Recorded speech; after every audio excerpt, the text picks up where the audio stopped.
ठीक है। ठीक है दोस्तों, चलो आज हम क्या करते हैं, कक्षा 9 के विज्ञान।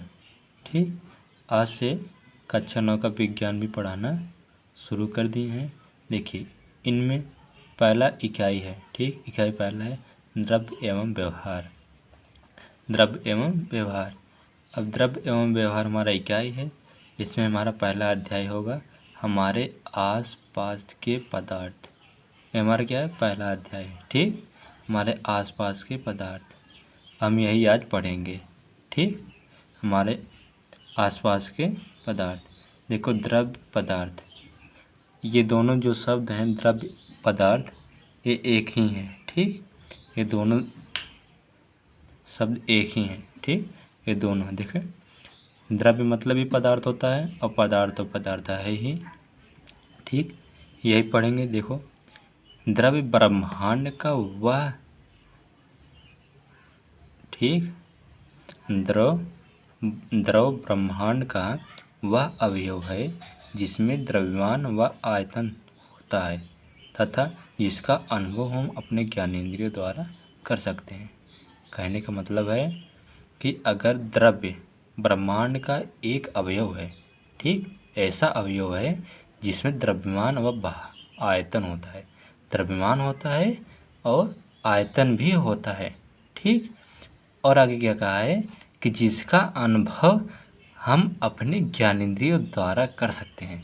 ठीक है दोस्तों, तो ऐसे जो हैं, ऐसे पदार्थों को हम क्या कहेंगे, ऐसे द्रव्य को। ठीक, ये सब क्या है, ये द्रव्य हैं। ठीक, द्रव्य हैं। तो द्रव्य को कहा है कि ऐसा अवयव है जिसमें द्रव्यमान व आयतन होता है और जिसे अनुभव हम अपनी ज्ञानेंद्रियों द्वारा कर सकते हैं। उदाहरण देखते हैं। उदाहरण क्या है, जैसे जल हुआ, ठीक, जल हुआ, वायु हुआ, लकड़ी हुआ, इसी प्रकार अनेक भी पदार्थ हैं, अनंत पदार्थ हैं। ठीक, तो इतना बात समझ में आया। जो हमारा पदार्थ है, पदार्थ हमारा 5 मूल तत्वों से मिलकर बना है। देखो, यहाँ पर लिखा है कि पदार्थ 5 मूल तत्वों से मिलकर बना है जिसे पंच तत्व कहा जाता है। जो हमारा पदार्थ हो कितने मूल तत्वों से मिलकर बना है, 5 मूल तत्वों से मिलकर बना है, इसलिए इसका नाम रखा गया है पंच तत्व। ठीक है दोस्तों, अब पंच तत्व शब्द का मतलब क्या होगा, इसमें कौन कौन से ऐसे होंगे, ठीक, कौन कौन ऐसे तत्व होंगे जिससे मिलकर बना होगा। देखो, इसमें लिखा है पहला वायु है, दूसरा पृथ्वी, तीसरा अग्नि, चौथा जल तथा पांचवा हमारा जो है आकाश है। ठीक, इन पांचों तत्वों से मिलकर हमारा क्या बना है, पदार्थ बना है। अगर ये पांचों तत्व ना हो तो हमारा पदार्थ नहीं बनेगा। ठीक, वायु के उपस्थिति में क्या हो गए, हमारा जो पदार्थ हैं, कुछ ऐसे पदार्थ हैं जैसे मान लीजिए मन, जैसे कि लकड़ी भी एक पदार्थ है। वो क्या है, ठीक, अगर उस शुरू में पौधा होगा, उसको ऑक्सीजन नहीं मिलेगा, कुछ तो ऑक्सीजन लेगा ही, ठीक, जिससे वह क्या करेगा, विकास करेगा। और वही पौधा अगर पानी नहीं पाएगा तो वह विकास नहीं कर पाएगा। ठीक, अगर पहले से ऑक्सीजन नहीं रहेगा तो विकास नहीं कर पाएगा। मान लीजिए पृथ्वी नहीं है तो उगेगा कहाँ से। और अग्नि का मतलब है उसमें तो ऊष्मा की आवश्यकता है कि नहीं, अगर सूर्य नहीं रहेगा तो वह ऊष्मा अपना प्रकाश संश्लेषण से भोजन नहीं बना पाएगा। तो देखो, हमारा जो पदार्थ है एक दूसरे जुड़ा हुआ है।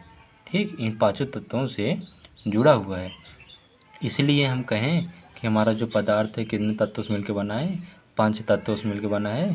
ठीक है, तो आगे चलते हैं। अगर इतना बात समझ में आया हो तो देखिए, पदार्थ से संबंधित महत्वपूर्ण पद।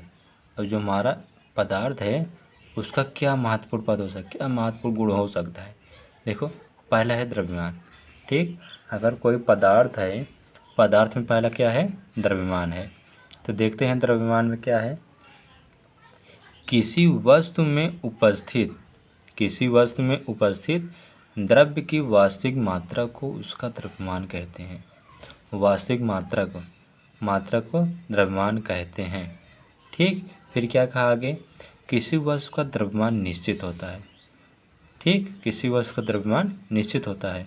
फिर इसमें बोला है द्रव्य को यम से प्रदर्शित करते हैं।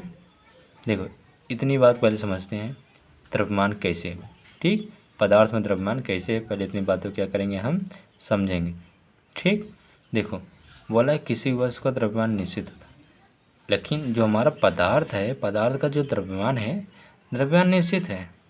उसमें देखना होता है कि उसमें कितना मात्रा मिलाया गया है, उस पदार्थ में द्रव्यमान की कितना मात्रा मिलाया गया है, और जो मात्रा मिलाया गया है वास्तविक में, ठीक, वही क्या है हमारा, वही तुम्हारा द्रव्यमान है, वही हमारा द्रव्यमान है। ठीक, पदार्थ में जितना मात्रा मिलाया गया है वही हमारा क्या है, द्रव्यमान है। यही तो बात उसमें बोला है कि किसी वस्तु का द्रव्यमान, अब देखो आगे बोला है किसी वस्तु का जो द्रव्यमान है वह निश्चित होता है और बदलता नहीं। ठीक, अगर उसका जैसे मान लीजिए, चलो आगे चलते हैं, आगे समझाएंगे। ठीक, देखिए क्या द्रव्यमान समझ में आया। अगर द्रव्यमान समझ में आया तो हम क्या देखेंगे, भार।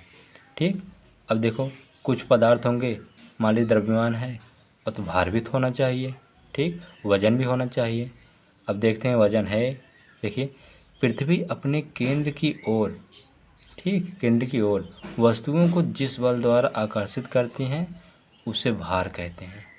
ठीक, जिस बल द्वारा क्या करेंगे, देखो इसमें बोल रहा है कि भार उसे कहते हैं, ठीक, जिसे पृथ्वी अपने केंद्र की ओर वस्तुओं को जिस बल द्वारा आकर्षित करती हैं उसे भार कहते हैं। ठीक है, इतना समझ में आया। अगर पृथ्वी आकर्षित ना करे तो भार का पता कैसे चलेगा, तो जो हमारा पदार्थ रहेगा हवा में उसे ठहरता रहेगा। ठीक, लेकिन जैसे हम देखिए कुछ मतलब उछलते हैं, कूदते हैं, कभी खेलते कूदते दौड़ते हैं, हमको ऐसा होना चाहिए था कि हमको ज़मीन छोड़ देना चाहिए था, लेकिन ऐसा नहीं होता। पृथ्वी जो है अपने बल से अपने केंद्र की ओर हमें आकर्षित कर रही है। ठीक, जिसके कारण हम क्या कर रहे हैं, पृथ्वी छोड़ के काफ़ी ऊंचाई तक नहीं उठ सकते। अगर ऐसा होता कि पृथ्वी का जो आकर्षण बल है वह नहीं होता तो हम क्या करते हैं, हवा में लटकते रहते हैं। इतना बात समझ में आया। देखते हैं स्थान परिवर्तन के साथ साथ भार का मान बदलता है। अगर हमारा जो कोई पदार्थ है, ठीक, कोई पदार्थ है, उसका स्थान अगर हम परिवर्तित करेंगे तो उसके जो भार का मान है, भार का मान क्या होगा, भार का मान बदलेगा। ठीक, यही बात इसमें बोला है। और जब स्थान बदलेगा पदार्थ के, उसका भार का जो मान है बदल जाएगा। जैसे देखिए मान लीजिए हम यहाँ पृथ्वी पर है, पृथ्वी के जितना मान गुरुत्वाकर्षण का है उसके हिसाब से हमारा भार मापा जाता है। ठीक है, लेकिन यही बात अगर हम चंद्रमा पर जाके बोलें, और चंद्रमा का क्या होता है, चंद्रमा जो गुरुत्वाकर्षण बल है, ठीक, वह पृथ्वी से 1/6 ही है, 1/6 ही है। तो उसमें हमारा क्या होगा, जितना हमारा भार यहाँ रहेगा पृथ्वी पर, उसमें 6 से भाग करने पर, ठीक, तो हमारा मान निकल कर आएगा चंद्रमा पर भार है। तो यही इसमें बोला है, जब वस्तु का यानी पदार्थ का स्थान बदलेगा तो उसका मान भी क्या होगा, बदलेगा। इसका मतलब उसका भार का मान बदलेगा। इतना समझ में आया। देखते हैं, इसे W से प्रदर्शित करते हैं। इसे किसे प्रदर्शित करते हैं, W से। ठीक, इतना समझ में आया। बहुत छोटा W होगा, स्मॉल W होगा। ठीक, तो आगे चलते हैं, देखते हैं। देखिए अब आगे देखें, द्रव्यमान और भार में संबंध। देखो अगर द्रव्यमान यम, देखो यहाँ पर लिखा है, यदि द्रव्य का द्रव्यमान यम और भार W हो तो W बराबर mg। यही जो फार्मूला है यही दिखाता है द्रव्यमान और भार में संबंध। ठीक, इसमें बोला है कि यह द्रव्य की जो द्रव्यमान है वह स्मॉल m है और भार W हो तो W बराबर हमारा क्या निकल कर आएगा, mg आएगा। कभी किसी पर कार्य करेंगे उसका मास होगा, उसका द्रव्यमान होगा। ठीक, द्रव्यमान होगा तो कुछ जो गुरुत्वाकर्षण बल है उस द्रव्यमान की वजह से वह क्या करेगा, पृथ्वी को आकर्षित करेगा। ठीक, इसलिए क्या होगा, जो हमारा भार होगा, भार जो होगा, भार कैसे निकलेगा, मास और हमारा गुरुत्वाकर्षण जो मान है उसे गुणा करने पर ही निकलेगा। समझ में आया। तो यहाँ पर लिखें, जहाँ g एक गुरुत्व जनित त्वरण है। जी कहाँ है इसमें? जी त्वरण होता है, ठीक।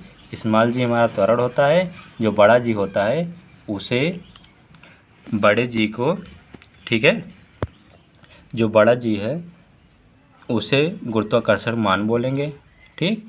लेकिन जो छोटा जी है उसे बोलेंगे गुरुत्वीय त्वरण बोलेंगे। इतना समझ में आया? चलो देखते हैं आगे पॉइंट। ये पॉइंट बहुत इंपॉर्टेंट है, इसे ध्यान से देखेंगे। स्थान परिवर्तन के साथ जी एवं जी मतलब गुरुत्वीय त्वरण एवं डब्ल्यू यानी भार का मान परिवर्तित होता है। अभी हमने देखा, देखिए जब हमारा स्थान बदल जाएगा, जैसे मान लीजिए पृथ्वी का गुरुत्वीय त्वरण है, मान लीजिए चंद्रमा का गुरुत्वीय त्वरण अलग होगा, इसी प्रकार अनेक ग्रह के गुरुत्वीय त्वरण अलग अलग होंगे, तो क्या होगा? भार हमारा बदलेगा कि नहीं बदलेगा? जब गुरुत्वीय त्वरण ही बदलेगा तो हमारा भार बदलेगा। यही बात इसमें कहा है। चलो उदाहरण दे, मतलब इसके आगे एक ये पॉइंट समझ में आया। तो ए पॉइंट देखिए, देखो इसमें क्या है? अंतरिक्ष में जी का मान शून्य होने के कारण वस्तु का भार शून्य होता है। इसमें क्या बोला है? जो हमारा अंतरिक्ष है, अंतरिक्ष जो गुरुत्वीय त्वरण है उसका मान कितना है? 0 है, ठीक। गुरुत्वीय त्वरण का मान कितना है? 0 है। जब गुरुत्वीय त्वरण का ही मान 0 है तो जो वस्तु है उसका भार कितना हो जाएगा? उसका भार भी 0 हो जाएगा। क्या इतना बात समझ में आया? ठीक। जब गुरुत्वीय, देखो गुरुत्वीय त्वरण मान अगर रहेगा तभी हम वस्तु का भार को माप सकते हैं, नहीं तो वस्तु का भार नहीं माप सकते हैं। समझ में आया? उदाहरण देखते हैं। चंद्रमा पर जी का मान पृथ्वी पर जी के मान का 1/6 है। समझ में आया? जब 1/6 है तो अगर पृथ्वी मान लीजिए हमारा कोई 24 किलो का वस्तु है, वह चंद्रमा पर कितना होगा बताओ? अब 24 में 6 से भाग करेंगे तो 4 ही किलो का आएगा कि नहीं आएगा? समझ में आया इतनी बात? देखते हैं आगे। आगे क्या कहा है कि आयतन, आयतन ठीक, वॉल्यूम। किसी वस्तु द्वारा घेरा गया स्थान उस वस्तु का आयतन कहलाता है, ठीक। अगर कोई वस्तु है वह जितना स्थान घेर रहा है वही क्या कहलाएगा? उसका आयतन ही कहलाएगा। जितना स्थान घेरेगा आयतन ही कहलाएगा। समझ में आती नहीं बात? तो अब इसे जो हमारा आयतन है इसे क्या करेंगे? बी से प्रदर्शित करते हैं। आयतन को बड़े कैपिटल बी से प्रदर्शित करते हैं। इतना बात समझ में, आयतन समझ में आया? तो आगे चलते हैं। ऊर्जा, ऊर्जा क्या होता है? किसी वस्तु के कार्य करने की क्षमता को ऊर्जा कहते हैं। अगर कोई वस्तु है जितना वह कार्य कर रहा है तो उस वस्तु का उतना ही ऊर्जा है, ठीक। समझ में आया? देखिए इसमें पहला पॉइंट क्या है? ऊर्जा की मात्रा निश्चित होती है। ऊर्जा की मात्रा क्या होती है? निश्चित होती है। समझ में आया? जिसकी ऊर्जा जितना लग रहा है उतना ही लगेगा, उससे ज़्यादा उस वस्तु का ऊर्जा नहीं लगेगा। मान लीजिए एक छोटा सा वस्तु है, उस पर ऊर्जा मान लीजिए 10 है। अब 10 से वह ज़्यादा यूनिट नहीं होगा, ठीक। वह 10 से बढ़ नहीं जाएगा, 11 नहीं हो जाएगा, ठीक है। वह 10 ही रहेगा। और दूसरा पॉइंट देखते हैं। ऊर्जा ना तो द्रव्यमान होता है और ना ही इसकी कोई भौतिक अवस्था होती है। अब इसमें क्या बोला है कि हमारा जो ऊर्जा है, ऊर्जा तो द्रव्यमान होता ही नहीं और ना ही इसकी कोई भौतिक अवस्था होती है। अब कैसे ये बात बोला गया? देखो, अब जो हमारा वस्तु है, वस्तु में द्रव्यमान होता है। अब वस्तु में तो हमारा क्या होता है? ऊर्जा होता है। अब वस्तु हमारा द्रव्यमान हो सकता है, लेकिन वस्तु में हमारा ऊर्जा मिल रहा है तो ऊर्जा हमारा द्रव्यमान नहीं होगा, ठीक। ऊर्जा हमारा द्रव्यमान नहीं होगा। यही बात इसमें कहा गया है। ऊर्जा ना तो द्रव्यमान होता है और ना ही इसकी कोई भौतिक अवस्था होती है। और इसे जो हमारा एनर्जी है, मतलब ऊर्जा है, ऊर्जा को ई से प्रदर्शित करते हैं। इतना समझ में आया? ठीक है, तो आज हमारा यहीं तक रहेगा, इसके आगे हम कल बताएंगे। ठीक है दोस्तों, अगर वीडियो को पसंद आया हो तो लाइक और subscribe please, bell icon button को प्रेस कर दीजिए।